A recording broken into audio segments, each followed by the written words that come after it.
Wow, well, good. No, is it still morning? It is. No? No, it is not. Good afternoon. Good afternoon. Nice to see you.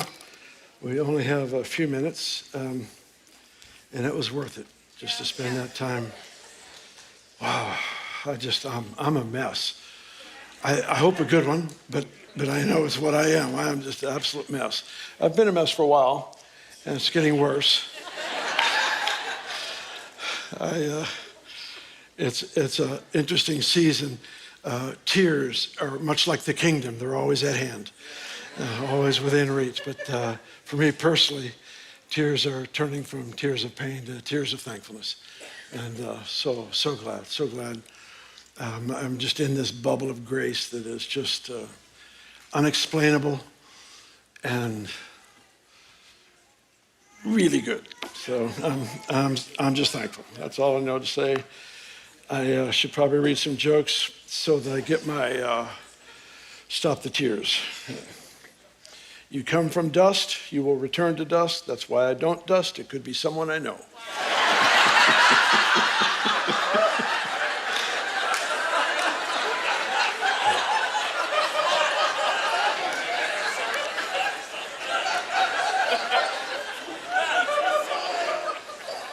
Well, this one is true of me. How strong do you like your coffee? I want it to show up on a drug test. I tell people, my coffee is so strong you can walk on it without faith.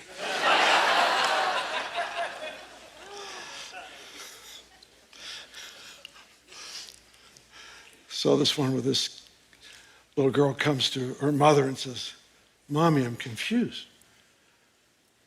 You said we were made in God's image, but Dad says we came from monkeys. And the mother said, well, honey, I was telling you about our side of the family.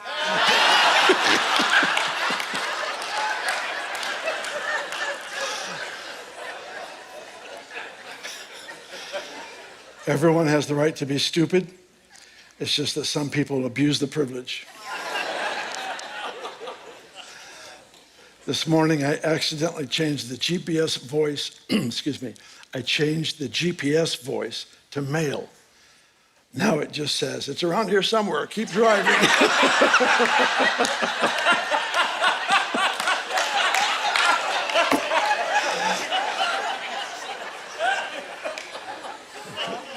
One more.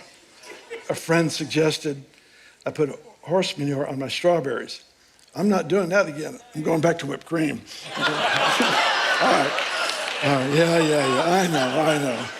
I had to have at least one that met my third grade sense of humor. And that one did it.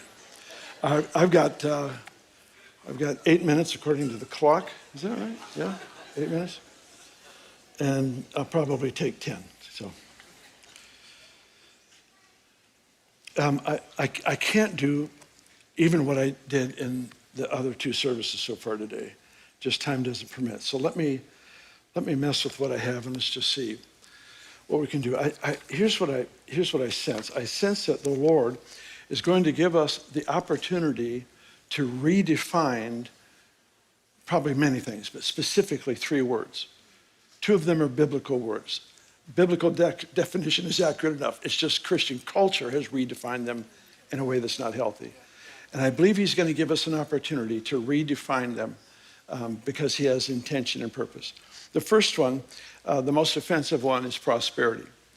I believe the Lord's going to enable us to redefine, because prosperity is basically more than enough.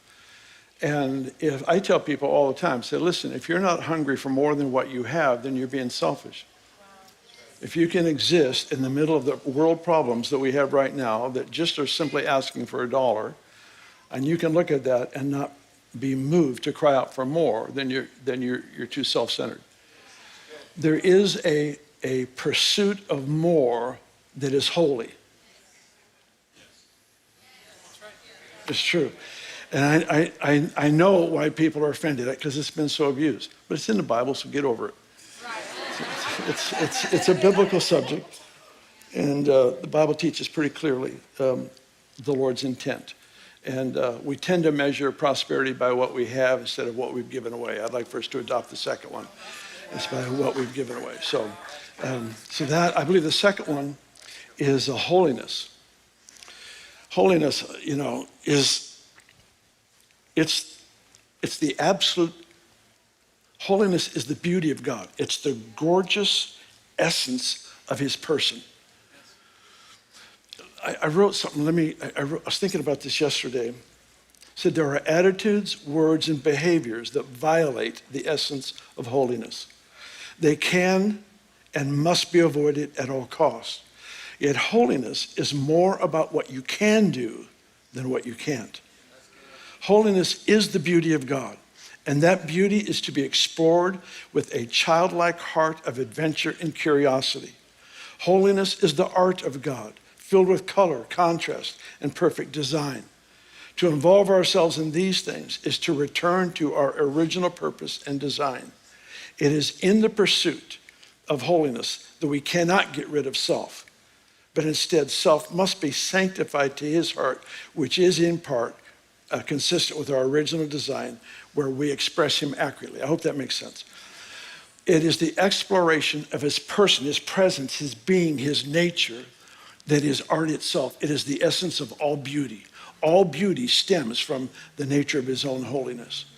And to reduce it to what we can't do is an actual violation of the invitation of God to come and co-labor and partner with him in such a way that he is represented well and represented accurately.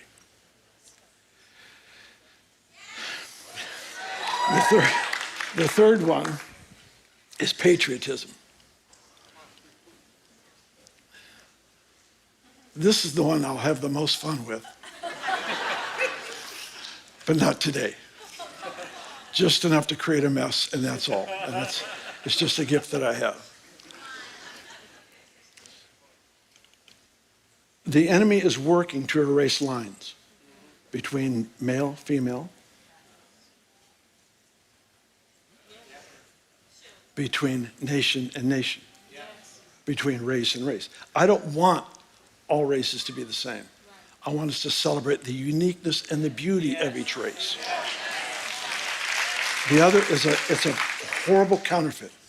Uniformity is not unity. Unity requires diversity. And if we don't work to protect that, every nation should have a strong flow of patriotism. It's not this nation versus another. It's the responsibility that we have to care for our nation. Now, I'm going to give you, I've never shared this till today, the previous two services and now. I had a dream, I think maybe 6 months ago, could have been 8, but somewhere earlier this year. And in this dream, I had an encounter with the Lord, and I was asking him a question. It was a question about something that he did and didn't do in his ministry. And it wasn't a question out of offense. It was a question out of curiosity. If I could reduce this moment to my own language, it would be like, God, I know you're absolutely perfect, but you didn't do this. I'm not offended by it. You didn't do this. Why? Are you with me? All right. So the question had to do with slavery. Probably the biggest black mark in the American history and many other nations is the whole issue of slavery. It's such a horrible part of our history and the atrocities that were done in that era. And yet many believers use the fact that back in Civil War days, use the fact that Jesus didn't confront slavery openly, opposing it. They used the absence of his conversation on the subject as a validation of the subject. So I was asking the Lord in this dream, and I was saying, you didn't teach against slavery. And this is what he said, word for word. Yes, but I put within you seeds of the kingdom that would make slavery intolerable. Come on, sir. Now think with me for a minute. I realize dreams are subjective. I don't ever want to equate that, equal with scripture. But I think there's something there that really has rocked me, and I've carried it for 6 months, that there are times where Jesus isn't saying something now, but he's doing a work in you that if that work matures, you will be able to address that very thing that needs to be addressed at a later, more appropriate date. Does that make any sense? I put within you seeds of the kingdom that would make slavery intolerable. So what other seeds has he put in us? In John 16, Jesus made the statement. He says, I have so many things to tell you, but you can't bear them now. I'm not trying to add to scripture, so we have folks out there that will read into that, and I'm not saying that, but I am saying he has created a momentum in our soul that as it comes to fruition, we'll be able to address more accurately what loyalty to our own nation looks like. It will be not divisive, but it will not be completely inclusive. Solomon was inclusive as he made covenants with other nations and their gods. Not doing that, not going there. So the Lord's going to give us the opportunity, I believe, to redefine patriotism in a very, very powerful way. All right. I just ran out of time. How did I do that? I'm going to read 2 scriptures for you, and then I will wrap this up.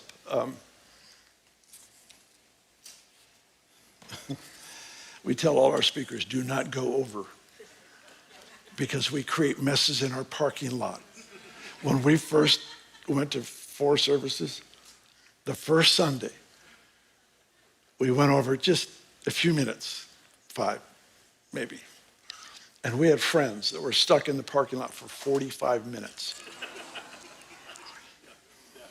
We've been throwing ashes on ourselves ever since then. Let me read this to you, and then I'm going to wrap it up with a statement. It's in Psalm 78, verses 41 and 42.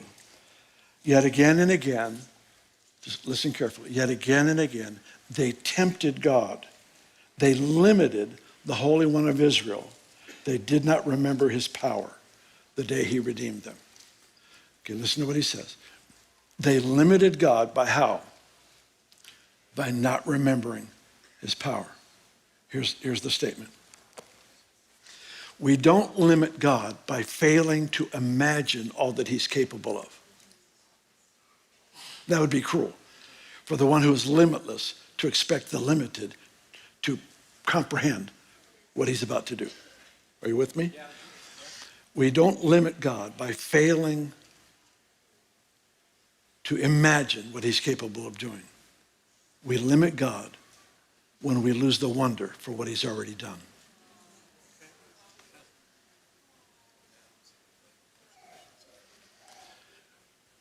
We limit God when we've lost the wonder.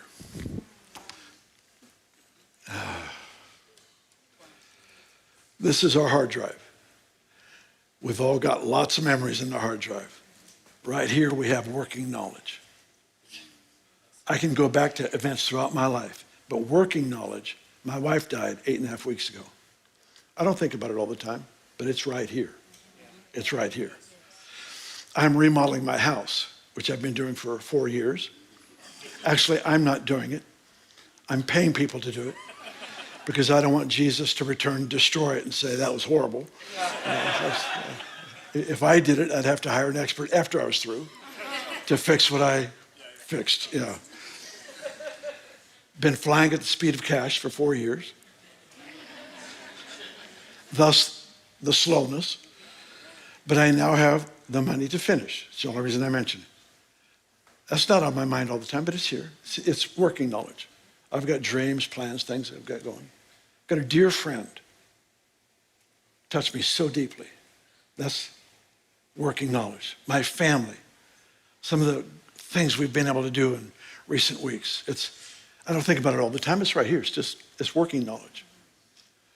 The miraculous works of God have to stay in working knowledge to have their effect on us, to help us to see the world around us correctly. Let's stand.